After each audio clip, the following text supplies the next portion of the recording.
Hello students, so now we are going to study the chapter The Emperor and the Nightingale. Basically this chapter is about a bird nightingale जिसे हम हिंदी में बुलबुल भी कहते हैं. It is a singing bird who sings as sweetly as a cuckoo. Kuku यानी कि कोयल, और ये जो नाइटिंगेल है कोयल की तरह ही बहुत ही मीठी आवाज़ में गाना गाती है. और इस स्टोरी में इस बर्ड के बारे में ये बताया गया है कि एक चाइनीज़ एम्परर है जो कि उसके आवाज़ को सुनने के लिए उस बर्ड को एक केज में, एक पिंजरे में बंद करके रखता है. तो let us read and learn what happens in the story. Long ago in the land of China there lived an emperor. He had a majestic palace. बहुत ही पहले चीन के एक देश में एक एम्परर रहता था. एम्परर यानी कि सम्राट, राजा. He had a majestic palace, और उसका एक बहुत ही आलीशान पैलेस था, महल. ठीक है. Behind the palace there was a huge forest and a nightingale lived in it. और उसी पैलेस के पीछे एक बहुत ही बड़ा फॉरेस्ट था जिसमें एक नाइटिंगेल रहती थी. The nightingale sang so melodiously that it was known for far and wide. People even wrote books about it. और वो नाइटिंगेल जो थी वो इतना मीठा गाती थी कि उसे दूर दूर तक लोग जानते थे. और यहाँ तक कि उस नाइटिंगेल के बारे में लोगों ने बुक्स भी लिख रखा था. One day the emperor read one of the books and wished to see the bird singing. और एक दिन उस एम्परर ने उनमें से किसी एक बुक को पढ़ा और उनकी इच्छा हुई कि वो उस नाइटिंगेल को गाते हुए देखे. The emperor ordered his men to bring the nightingale to the palace. और उस एम्परर ने अपने आदमियों को कहा कि बुलबुल को उनके पैलेस में लेकर आया जाए. Only a kitchen maid had seen the nightingale, so she took them to the bird. और अब तक सिर्फ एक किचन मेड यानी कि खाना बनाने वाली ने उस बुलबुल को देखा था, उस नाइटिंगेल को देखा था, इसलिए वो उस राजा के आदमियों को नाइटिंगेल के पास लेकर जाती है. The kitchen maid asked the nightingale to come to the palace with them. और उस किचन मेड ने नाइटिंगेल को उनके राजा के आदमियों के साथ पैलेस में आने को कहा. The Nightingale agreed to go to the palace with them. और जो नाइटिंगेल थी वो पैलेस आने के लिए रेडी हो गई, सहमत हो गई. The Nightingale sang so melodiously that the tears came into the emperor's eyes. और उस नाइटिंगेल ने इतना मीठा गाया, इतनी मधुर आवाज़ में गाना गाया कि वो जो एम्परर था उनके आंखों में आंसू आ गए. He ordered his men to put the nightingale in a fancy cage.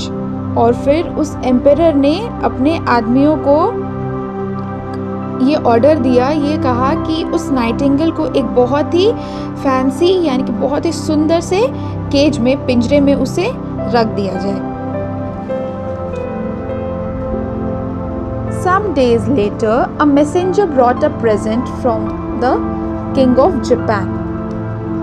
It was a beautiful toy nightingale made of gold and covered with jewels. कुछ दिनों के बाद जापान के राजा की ओर से एक उनका कोई आदमी आता है चाइना के राजा के लिए गिफ्ट लेकर के, यानी कि उपहार लेकर के. और उस गिफ्ट में एक बहुत ही सुंदर नाइटिंगेल का ही खिलौना रहता है जो कि गोल्ड से बना रहता है और उसमें डिफरेंट टाइप्स के ज्वेल्स यानी कि ज्वेलरी जो होती है उससे वो सजा हुआ था. The emperor wound up the toy bird and it sang the same song again and again. और उस एम्परर ने उस खिलौने वाले नाइटिंगेल को बार बार चाबी घुमा घुमा के वो एक ही गाने को बार बार सुनने लगी. Every night the emperor listened to the toy bird's song. The real nightingale felt unhappy and flew back to the forest. और हर रात एम्परर उस टॉय वाले नाइटिंगेल के गाने को इतना ज़्यादा सुनने लगा और जिसे देखकर जो असली वाले नाइटिंगेल थी उसे बुरा लगने लगा, वो उदास होने लगी और फिर वो वापस से अपने फॉरेस्ट में चली गई।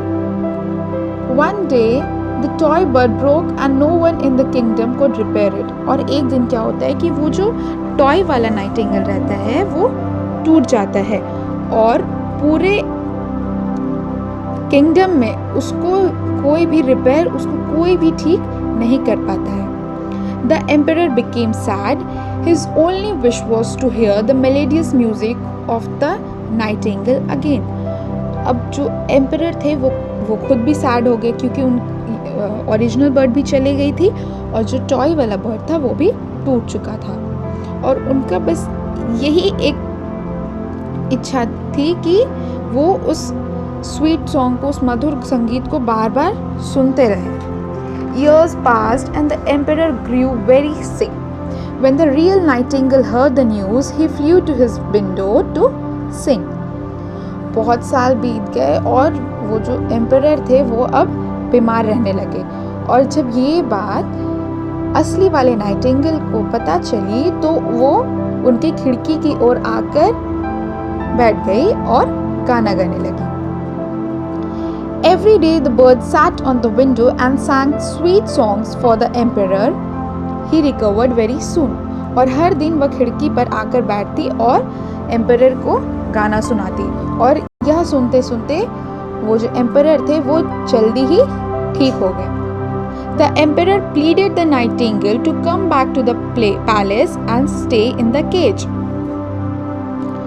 और फिर उस एम्परर ने, सम्राट ने बुलबुल से कहा कि तुम मेरे पैलेस में लौट आओ और उसी पिंजरे में, उसी केज में रहने लगो। The nightingale refused to stay in the palace but promised to come to the window every night to sing. And so he did. और जब राजा ने उस बर्ड को कहा कि तुम हर रोज़ तुम यहीं मेरे पैलेस में ही रहो और इस पिंजरे में रहा करो, तो उस बात को बुलबुल ने इनकार कर दिया, लेकिन उसने एक प्रॉमिस किया कि मैं तुम्हारी खिड़की पर हर रात आऊँगी और तुम्हें वह हर रात सॉन्ग सुनाऊंगी और वो हमेशा ऐसे ही करती रही। So this was all about in this story. I hope you have understood the story. Thank you. Like a Hellcat.